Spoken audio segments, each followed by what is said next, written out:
A lot of our audience are nurses and particularly younger nurses. So I guess in trying to attract clinicians into this field of the underserved and some of the mental health challenges you're talking about, what would you say to the young professional thinking about a career choice that are at a crossroads to want them to pursue this area of work? I would say, like, all of it. If your heart and soul is in it, go for it. I wish I could encourage people. It's a good life. It's hard. It is tough stuff. There's at least one period in your professional life where things are just hard, and it tests you, and it tests your soul. So it's not for the lighthearted, but I think that there are people that are bright enough and interested enough that they should go. That it's meaningful. It's meaningful.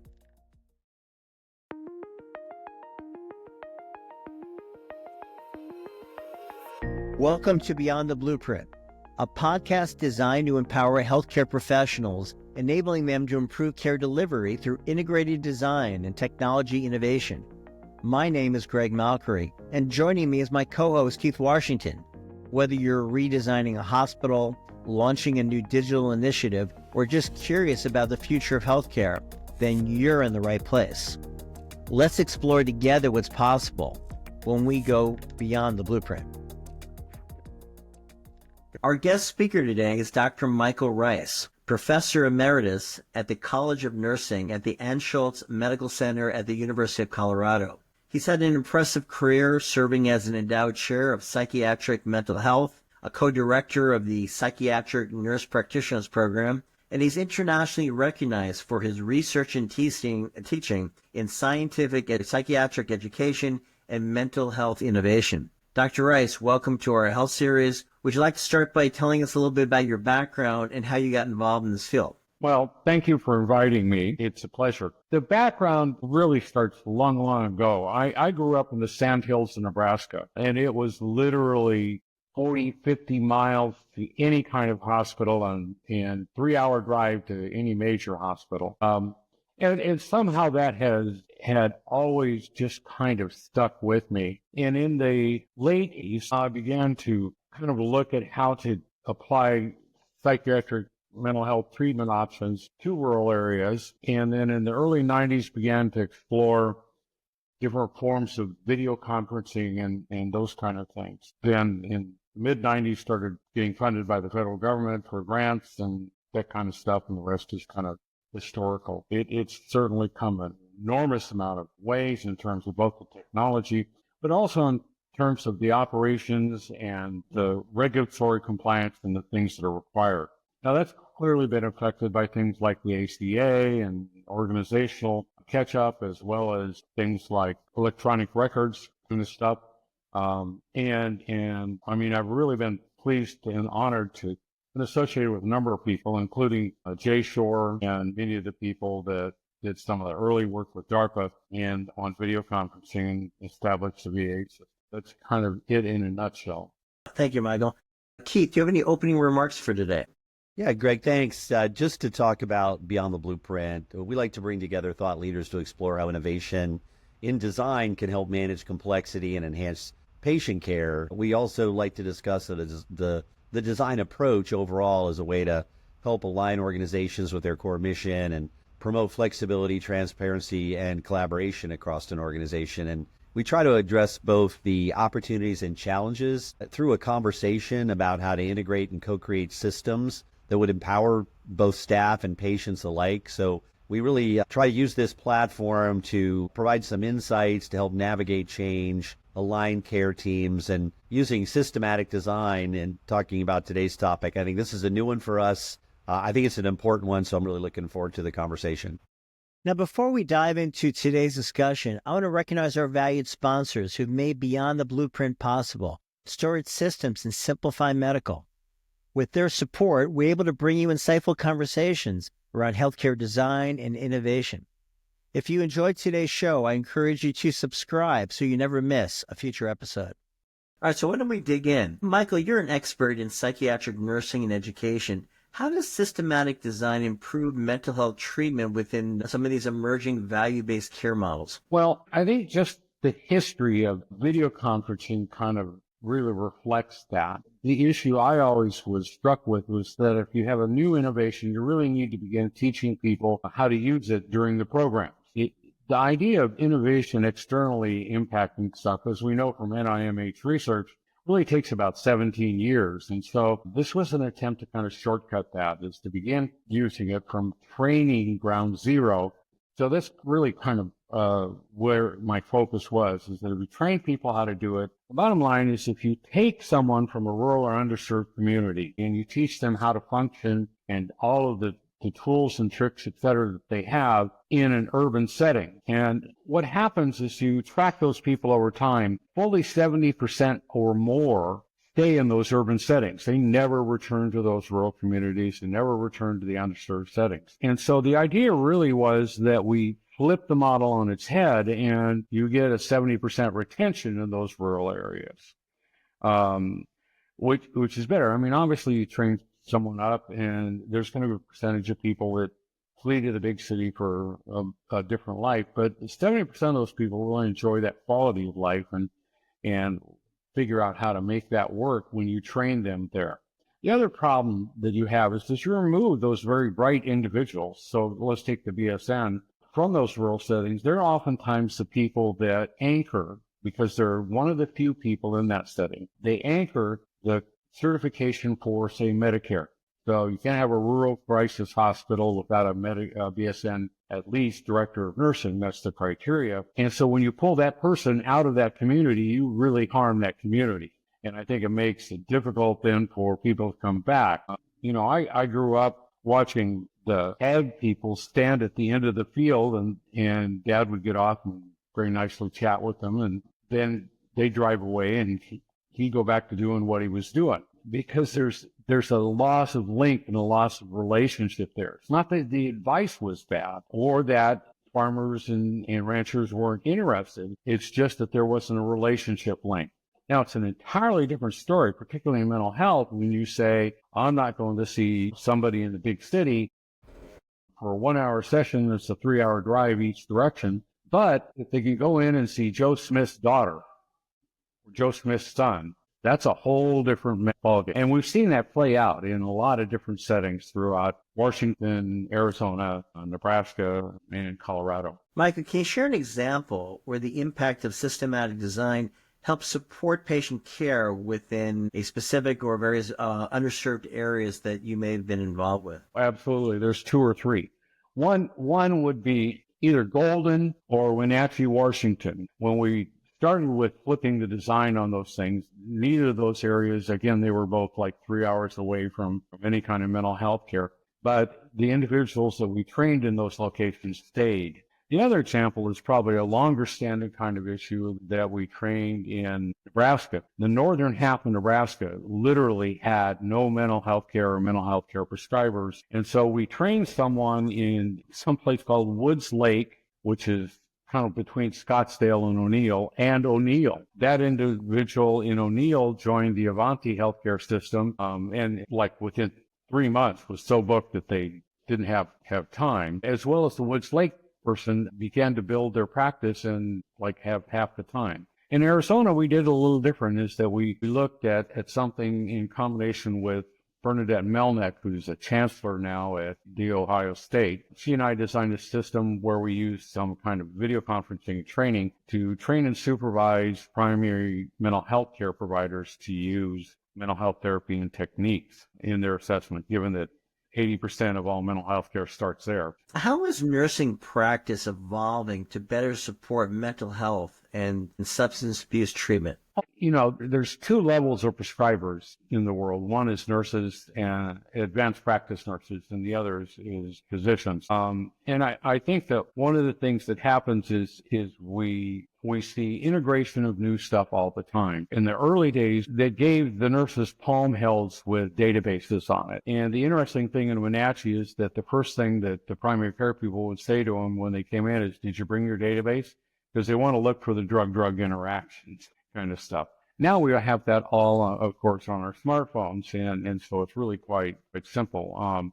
You don't see near quite the drug-drug interactions and polypharmacy that you used to. And I think one of the things we have to recognize is with the shortage of primary care providers, what we often see is they'll turn to people like, nurses, psychiatric social workers, whatever, and say, what should we prescribe for this? Because you've seen it and we haven't. And unfortunately, unless they have prescriptive authority with the DEA, they can't do that. So I think advancing and increasing the knowledge base in the training programs, and if not, then making it readily and quickly accessible through smartphones or other online databases and apps really are the thing. When we talk about educational things, we fully expect the students to turn in a set of drug-drug interactions between pharmacology meds that they give as well as other kinds of things. I think in an earlier conversation, you shared a couple examples that demonstrate the impact of advancements in nursing practice. Maybe you could give us a brief overview of some of those initiatives. There's an entire system, although I wasn't part of it here in Nevada, that really works almost exclusively by telehealth for working on opioid withdrawal. There are some disadvantages. Sometimes people find a powerful drug like ketamine and begin to use that. Training people and monitoring those vital subtleties are really critical. Let me give you a research-based example here. Is that one of the big advantages, particularly for telecommunications and telehealth, is in ambulance rescue. There's clear evidence that with the presence and absence of telecommunications and monitoring in ambulance and emergency services, that the rate of death and actually the rate of mortality drops dramatically. And, Without a doubt.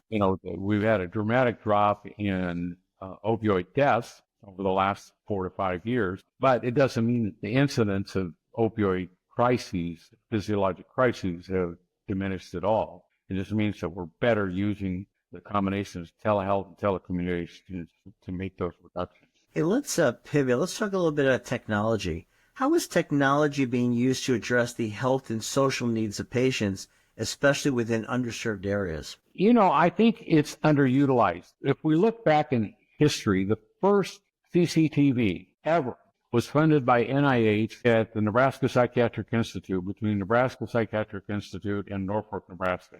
The problem that they faced there was just putting somebody that trained at that level was too cost prohibitive to put them in a car for 3 hours and 6 hours a day. One way or the other to do a 1 hour session.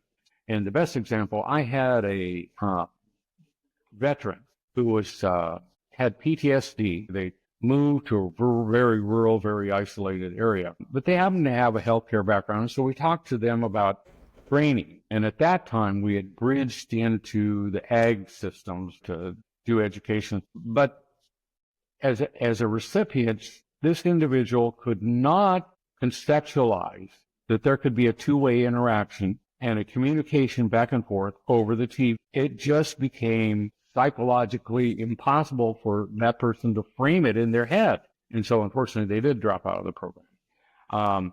And so over time, as both socially, we've gotten used to it as well as others, you see much more acceptance of it. We still see today, and I was just talking to people a couple of months ago about there are some folks who still insist it can't be done, that they want the patient in their office. Well, that's fine, except that they're not going to drive 6 hours a day for a 1 hour session in an office. It just is not going to happen. But in terms of nursing education, in what ways are digital tools being integrated into UC Health's nursing curriculum? And what impact have these technologies had on training or educational outcomes? Absolutely. I think we've seen, particularly with the COVID, a huge boom in video conferencing telecommunications. People are now able to do a lot more of the remote monitoring and remote access to people. And I don't think that the video conferencing links and approval by the DEA for opioid withdrawal really would be where it's at if it hadn't been, unfortunately, for COVID. But I think we're seeing an increased adoption. There's no two ways around it. And we're able to educate in Native American communities, which we did in Colorado and other places, looking at some of those disadvantaged kind of disenfranchised groups. If I can do a bit of a sidetrack, there's probably one of the best examples. We had a young woman that got her bachelor's degree and ended up in the master's program, but trained in the rural areas because there's a strong connection there to that cultural community. And she still is up there practicing and mental health things. Now, I'm sure that she's dealing with an enormous amount of alcohol and substance abuse, and there's the advantage, and again, of using those technologies systematically and training people to do that. Yeah, we're talking about the impact on nursing curriculum, right? How are we enabling the next generation of nurses to be better enabled to address the social determinants of health, in particular around mental health? And, are we making any progress, toward really addressing these issues in a fundamental way? Yeah, I think that we are. One of the things that you have to do is to break the curriculum into a format where it could be done online and remotely. Now, I'm not talking about fill in the blank internet blackboard kind of stuff. What I'm talking about is really much more of an interactive kind of thing, but it takes some changes in your curriculum and curriculum planning. I think it's given rise to an entire group of IT people that are systematic with and very knowledgeable about that, but it also results in some kind of innovations. One of the things that we developed at the University of Colorado, it was for training faculty, was called micro course. Kind of things, courses under 5 minutes, and looking at the effectiveness of that for achieving a set of goals and defined effectiveness outcomes.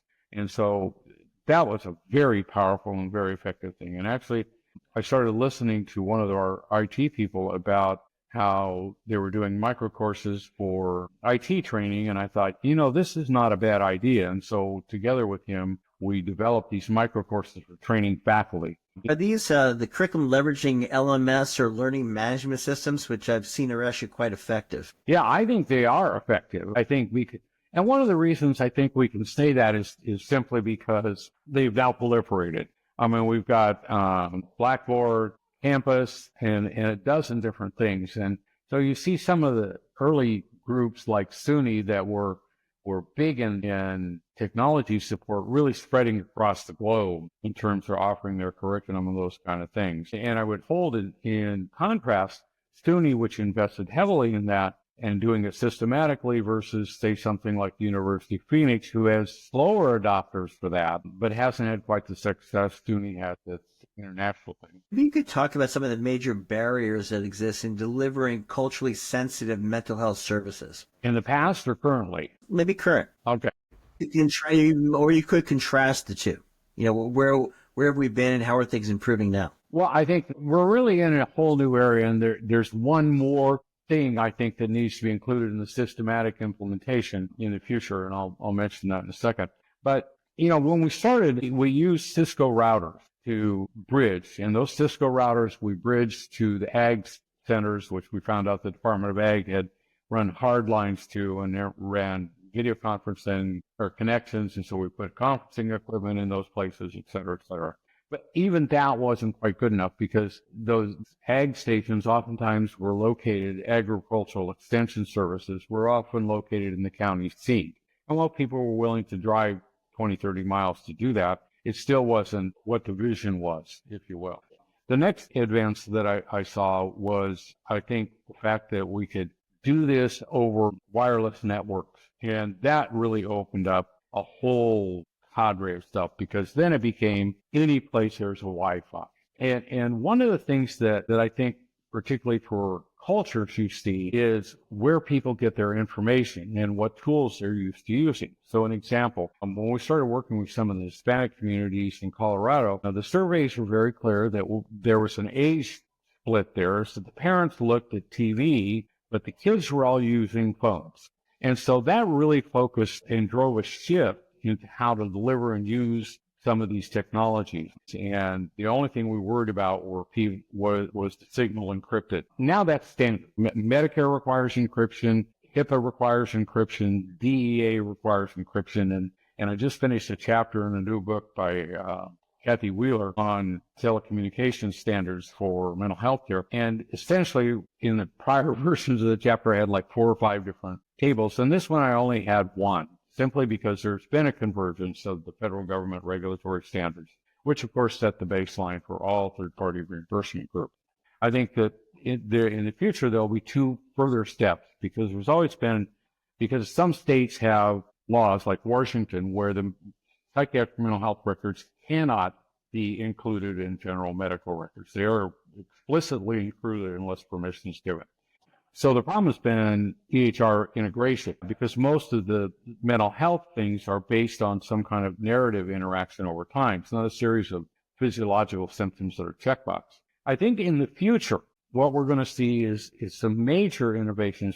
The other thing I think we're going to find is some kind of compression for video storage of these things. But I think it's going to come. I know it's just a matter of time. Any policy changes or educational innovations do you believe are required for improving mental health treatments in the future? Well, I think one of the policy and changes that are going to happen is because we're going to continue to have workforce issues. It takes longer to educate and train a nurse practitioner, physician assistant, psychiatrist, et cetera, than the need exists. And if we look at the forward-looking statistics, it's just huge. It's just huge. And we could put every social worker, every psychologist, every nurse practitioner, every physician, psychiatric physician assistant, and every psychiatrist in the field today working 100% time, and there wouldn't be enough of them.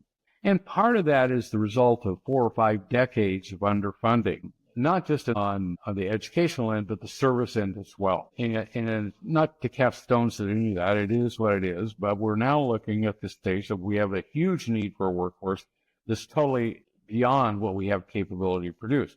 So I think that forces education to begin to look at a series of integrated digital solutions. Medicare, the compression is going to be the watchword for this, as well as ongoing storage, like how long do you save it? 7 years, 10 years, 20 years? I mean, who knows? OBGYNs can get sued for up to 21 years, from birth to 21 years of age. And so that's a long time to keep a lot of records. I think one of the problems is that we need the technology groups to look at, when they come up with a product that works really well, to look at integrating it into the educational system from the get-go, which means some faculty training. How do you do flow courses, micro courses, kind of stuff? But I think that we need to look at entrepreneurship and technologists joining educational systems to really address some of the healthcare kind of issues instead.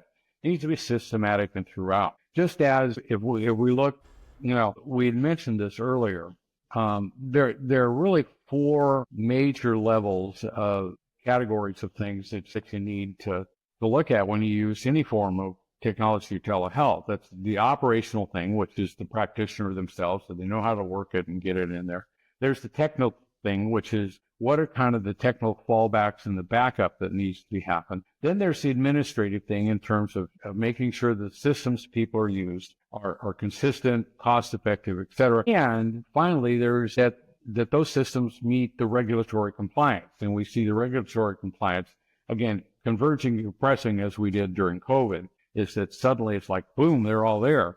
And the best example I can use for that is telehealth for mental health. There's an endpoint at the end of this year for video conferencing, telehealth, for all services except for mental health care.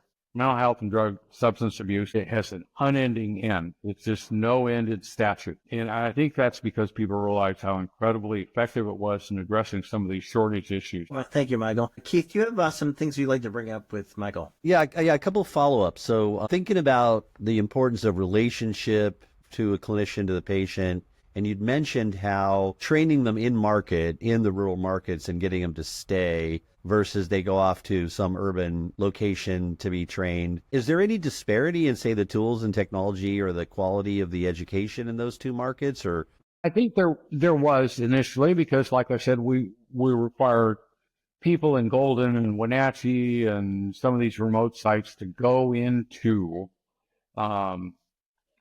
the county extension offices, sit in those classrooms. And so I had to schedule it around the extension office coursework and those kind of things. And it was a regular TV with a camera and those kind of connections over hardline, which was confidential, but it was great. It was a step above driving for 3 hours or relocating. So I think that's number one. But that no longer exists because technology's advanced. And I don't think there's a difference in the quality at all. There are entire classes, I've taught entire classes to people across the country from my office, just as we're talking now. The only thing I add in is the learning management system and flip back and forth on the screens, one way or the other. And if you set up the curriculum correctly, they've done all of that before you get the face-to-face kind of session. That's helpful. So then I guess the other thing you had talked about a bit, so say VA medical centers, and so let's say their patient populations will deal with a lot of these challenges that you'll see in a lot of rural communities. Do you see, let's say, a market that has a VA in it to have maybe some kind of advantage of attracting staff and clinicians into that market, or is it sort of independent? It's difficult all over? I think it's difficult all over. There are some advantages to working for the VA. Let me just flat out say that. But there are also massive disadvantages. But I don't know that it's necessarily going to attract people more or less. I think there's a certain group of people that are attracted to mental health stuff. I mean, there's a group of people that want to work with kids, and a group of people who want to work with elders in long-term care facilities, and a group of people that want to work with vets and for lack of a better term, the worried well kind of stuff. But I don't know if anyone, and I've never seen anyone who wasn't committed to that before switch. Does that make sense? Yeah. So I don't know if it's necessarily a draw. I think it makes life easier for them. One of the big problems that we have with the VA, as you're well aware, is both access and crisis. And I think that there may be a better application that we could get for crisis situations outside of the hospital.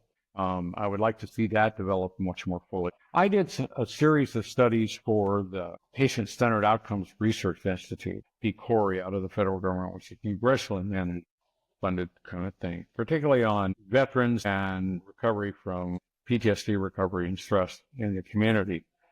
And without exception, the number one complaint all of them had was getting into access to the VA. It just was a nightmare. And then when things did, I talked to many of the family members, they didn't understand what it was the VA was saying. And I think some of it was because VA processes make great sense to the VA, but they don't make sense to somebody else.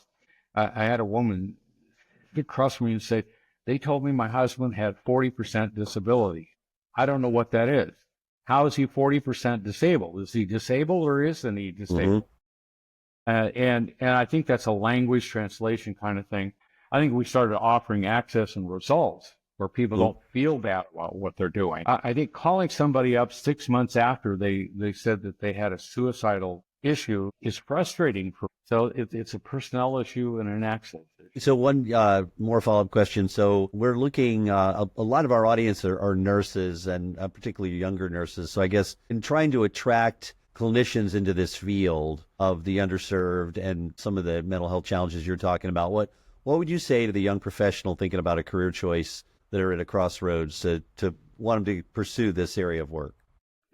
I would say, like all of it, if your heart and soul is in it, go for it. You know, I don't think you find a lot of professionals of any healthcare profession that go into it because they want to make money. I mean, I've met a couple of guys, but they're the rare birds. The rest of us really go into it because we want to do something to help a group of people: stroke patients, cardiac patients, cancer patients. And there's something we saw, a neighbor, one of the things I always think of is when I was still a kid back on the range, one of the neighbors, his daughter, unfortunately, had gone to the big city and was killed. Just murdered. They never solved it. And about 2 or 3 months later, this guy got his leg caught in a hay baler. Now, I know most farmers and ranchers, and they're pretty cautious people. They don't end up doing this kind of stuff. And I always wondered at the back of my head whether it was a suicide attempt because he was grieving, seriously. And so I think most people have something like that that triggers them. I see. I had a nursing student when I was in Washington who was an ex-biker, believe it or not, and had all the tats and everything else, and became one of the most beloved geriatric long-term care nurses I've ever heard of. People just adored this man. And so I think there's something somewhere that triggers that for these people and for the rest of us. And so I think that's the way it goes. I don't think people go into it for money. I think it's an opportunity and want to help. But we see some generational stuff without a doubt. But for the most part, I don't know. I'm sorry to say, I wish I could encourage people. It's a good life. It's hard. It is tough stuff. And because you have to stand ready, whether it's an HIV crisis. I was in San Francisco when HIV hit. And there's all kinds of fear and protective gear, Ebola crises, COVID crises, something. There's at least one period in your professional life where things are just hard, and it tests you, and it tests your soul. So it's not for the lighthearted, but I think that there are people that are bright enough and interested enough that they should go. That it's meaningful. It's meaningful. Michael, I'd like to thank you for sharing your time, your insights, and perspectives, and also to our sponsors, Storage Systems and Simplify Medical. Do you have any final thoughts you'd like to leave our audience members about enhancing psychiatric nursing or on virtual care strategies in underserved areas? Any parting words? I think my parting words would be to be open to possible innovations, push potential technologies, you see them like speech to text, push technologies from the technology sector. I would encourage entrepreneurs to look at things like increased compression to data storage. I think AI is wonderful, but in terms of this kind of healthcare and this kind of thing, what I think we're really looking at is really much more advances in technology for that kind of thing, new mediums for storage, faster chips, those kind of things. But I think the future is interesting, and we're going to see things, I hope to see things that, geez, and never would have dreamed of. If anybody had told me at the start of my career that we would be doing this right now, I would have probably talked to a psychiatrist and said, you really need to help. Are you from the future? Yeah, because, if you think about it, this is unbelievable. This is an unbelievable innovation. And so to use it for healthcare. The final thing I think that we really didn't broach is encryption strategies. I think we need to look at encryption. Bluetooth is still not encrypted. There's no way to encrypt Security. that. So unless you're dealing with a linked device and those kind of things, that's a problem, particularly that makes this more accessible, because it's got to be end-to-end encryption with keys that meet the FIP 142-2 standards. And we haven't really found a way to bridge that. I think that's an innovation that would be great in the future. Keith and I were just at the Magna conference in New Orleans, and we ran into this voice company that's utilizing AI technology for real-time translation.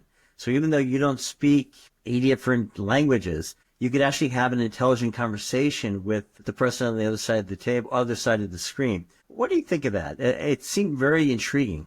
I think that has tons of potential. Right now, the current healthcare standard is that you have not just cultural competence, but you have somebody who's culturally competent in the linguist. So there's tests to do that. I think when we get the AI to pass the test, we're on a whole new venue. The problem then comes in cultural competence and how do we open up to cultural norms and those kind of things. Let me tell you a story on myself. When I was in Arizona, I was working one day and I got a call for a consult that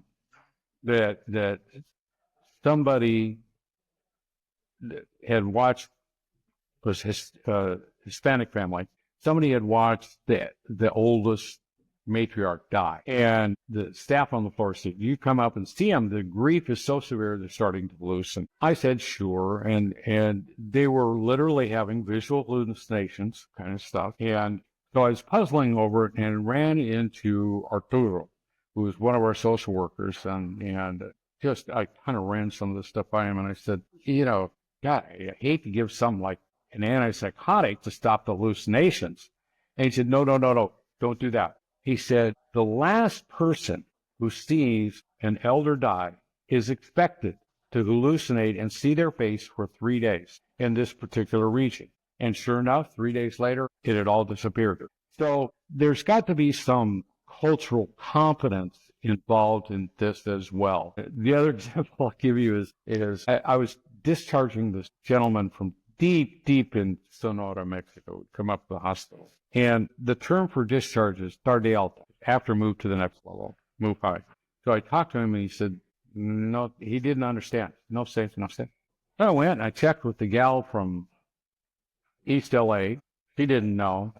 Checked with the director, who was Spanish, and he didn't know. And finally, I was sitting down with one of the patients. I said, "You know what?" I said, "I don't know what to say to get this guy out of the hospital. I'm going to discharge him and need his brother to come get it. I'm not going to throw him on the street." And the patient turned to me and says, "Try dischardo." I said, "What? It's not even a word. It's not even a Spanish word. It's a made-up Dischardo." word. And so I said, okay. I went and I told him I wanted dischardo. He said, gracias. Call this brother, had him come up. I mean, so there's got to be some regional cultural competence and variation that people are aware of. And so AI translation, I think, is great. I think how we ensure that kind of thing becomes the next issue. Well, that's a great point. I wonder if those are separate LLMs. I do know on my new Samsung device, I do have these AI translation capabilities, but they're buried 4 levels in the menus, and I have too many other things to do, but it's a nice feature. Hey, Keith, any final thoughts for you for today? Well, yeah, I just want to thank Michael for sharing his expertise. This is a great conversation, really valuable insights on systematic design, and particularly how integrating education in the overall process to address the care gaps and the shortages, all that, in sort of the most efficient way. So I love that. And I'd like to thank our audience for joining us on this journey to Beyond the Blueprint. We just hope this discussion today inspires leaders, particularly entrepreneurs, to want to spend their time and invest in some of these technologies that Michael is highlighting are real challenges for these care settings and for these clinicians and for these communities. So hopefully we'll get somebody that sees that as a real opportunity. And I hope, Michael, you'll come back and we'll get an update on your journey and where you are in your endeavor.